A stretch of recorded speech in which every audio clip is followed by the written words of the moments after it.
Sa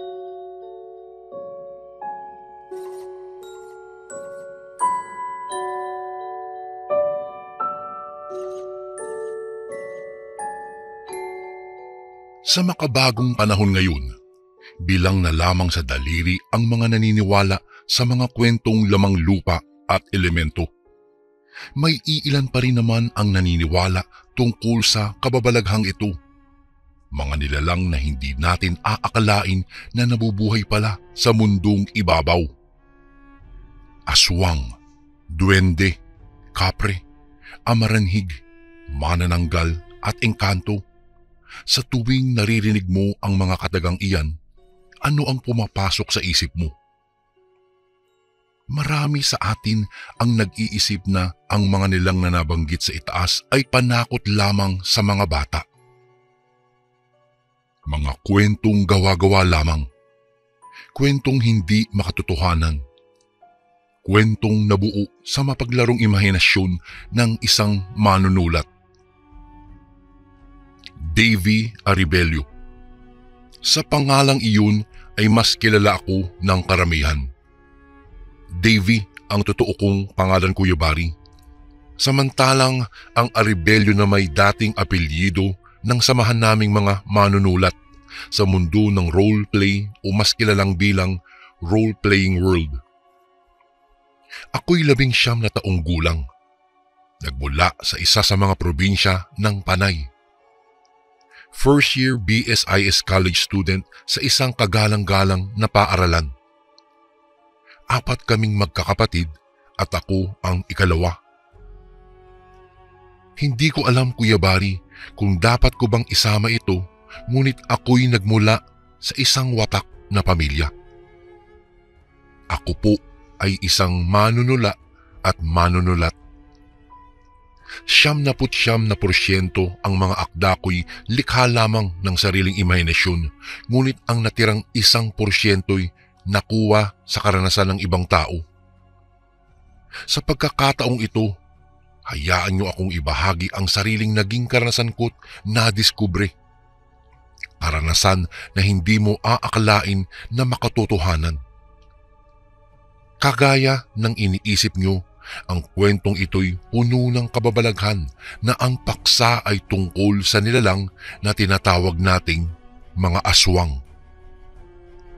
Hindi ko na po matandaan, Kuya Barry, kung anong petsa, buwan at taon kung kailan nangyari ang kwentong ito. Sa pagkakaalala ko po ay nasa 5 o 6 na taong gulang pa lamang ako noon. Isa ako sa mga kabataan na sakitin. Sa edad na 6 ay hindi pa po ako kumakain ng kanin.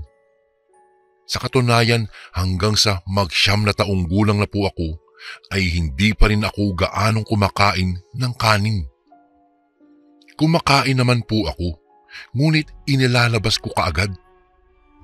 Gatas, junk foods at soft drinks lang ang tanging ginagawa kong agahan hanggang sa hapunan. Kasing payat ako ng walis tingting at kasing kupad ng pagong. Madali po akong dapuan ng sakit. Sa katunayan ay maraming herbal na akong nainom dati. Maraming manghihilot na rin kaming napuntahan. Balik tayo sa kwento. Nagkasakit ako ng panahong iyon. Mataas po ang aking lagnat at balisa kung kaya't nagbiyahe kami ng mga magulang ko papunta sa lugar ng aking ama. Para sa karagdagang kaalaman, ang ina ng aking ama na siyang lola ko'y isang albularya. Maraming tao na siyang napagaling, natutulungan at kabilang na ako doon. Hapon na noon nang makarating kami sa bahay ng aking lola. Niluto pa nga niya ang isa sa mga alaga niyang manok at pinag-akyat kami ng buko. Hindi po sa pagmamayabang, ngunit sobrang bait ng lolo ko. Nang gabing iyon ay kaagad akong tinignan ng aking lola. Marami pa siyang tinanong kila mama bago inihanda ang kanyang mga kagamitan katulad ng kandila, palanggana at ang iba'y hindi ko na maalala pa dahil sa sobrang tagal na rin. Nagkarga po ako noon ng aking ina. Nagdasal pa si Lola noon gamit ang wikang Latin bago sinimulan ang ginagawa niyang masasabi kong isang ritual. Matapos niyang magdasal ay bahagya niyang pinatak ang kandila sa palangganang may tubig. Ang mga patak ng kandilang nasa tubig ay unti-unting bumuo ng isang hugis hanggang sa maging hugis ibon ito. Nabigla pa sila mama dahil sa naging kinalabasan. Naku, iyan ang ibon na nakita ko kanina sa labas. Naaalala ko pang saad ng aking ina. Doon namin nalaman na sinundan pala kami ng malaking ibon o mas tamang sabihin na nagbabalat kayong ibon sa bahay ng aking lola. Ayon sa aking abuela, ay nagbabalat kayong ibon lang ang nilalang na iyon.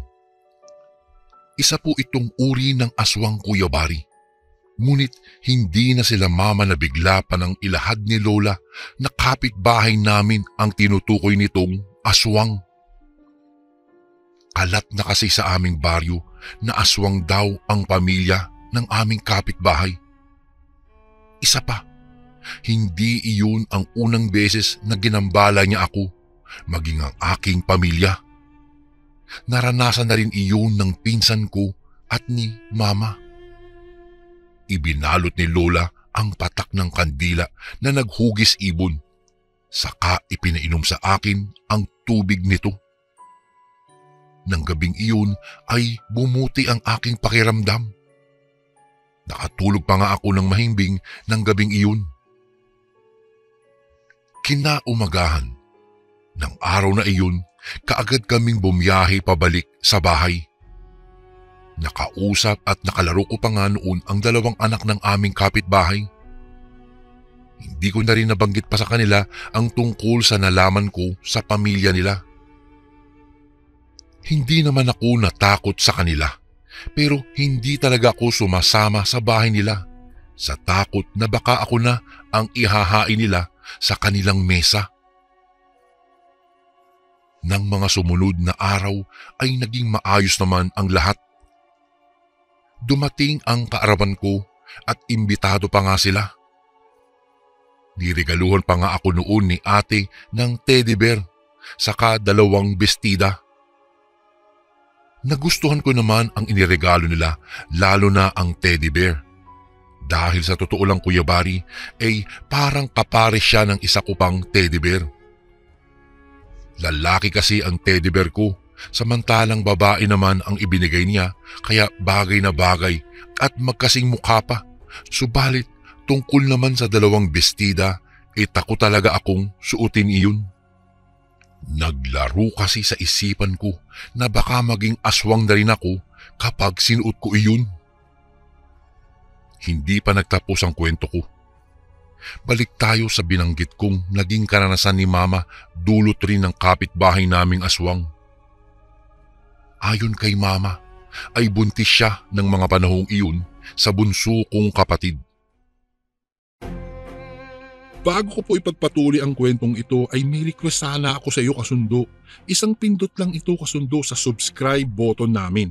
Malaking tulong po ito sa aming kasundo upang mapagpatuloy pa namin ang mas marami pang magagandang kwento.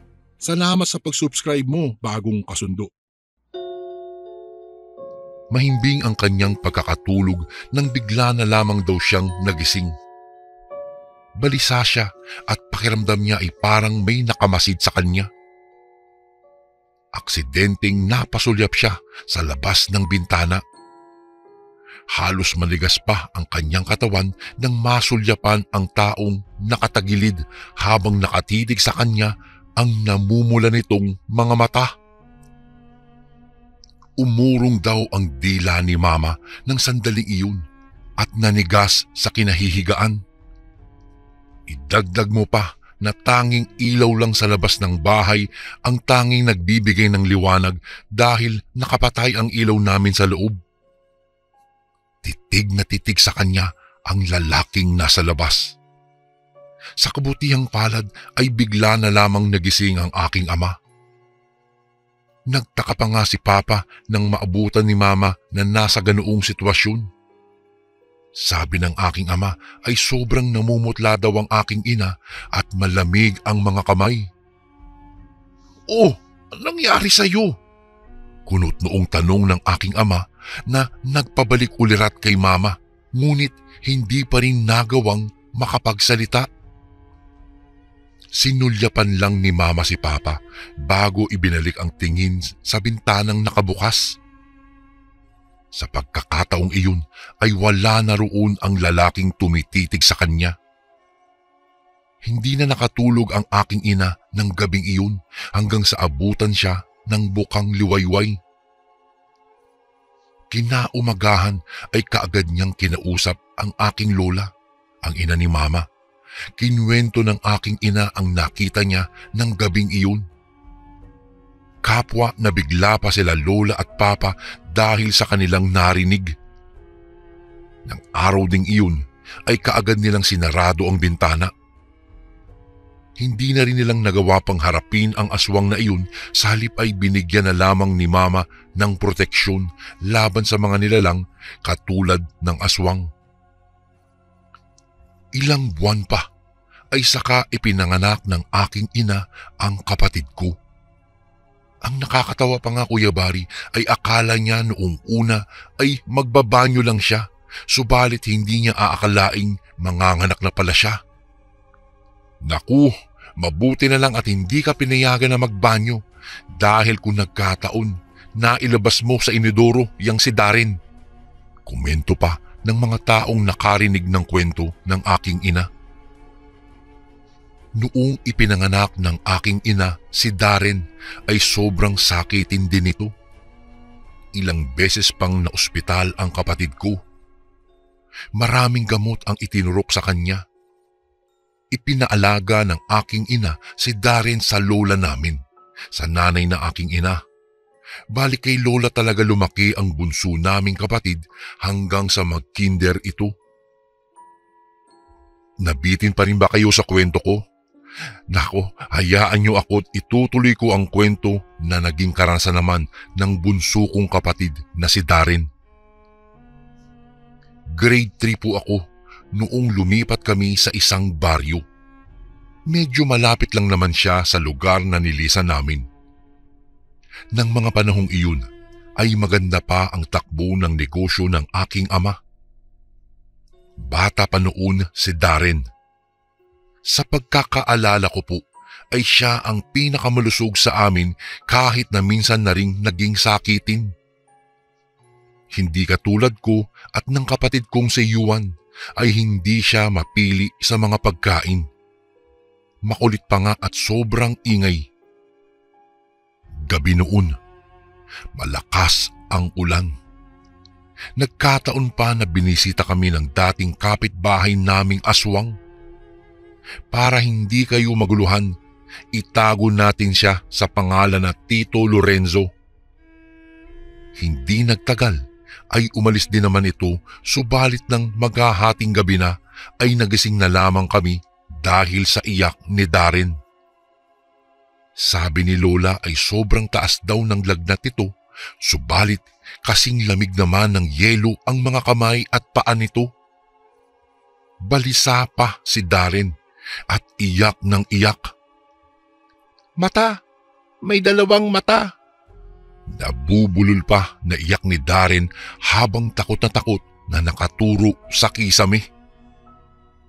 Noong marinig iyon ng aking lola ay kaagad siyang kumuha ng luya saka may binanggit na wikang Latin. Hindi ko na rin pala naikwento sa inyo, subalit magaling din ang nanay ni Mama pagdating dito. May binanggit pa si Lola na mga wikang Latin bago tumigil si Darren sa kanyang pag-iyak.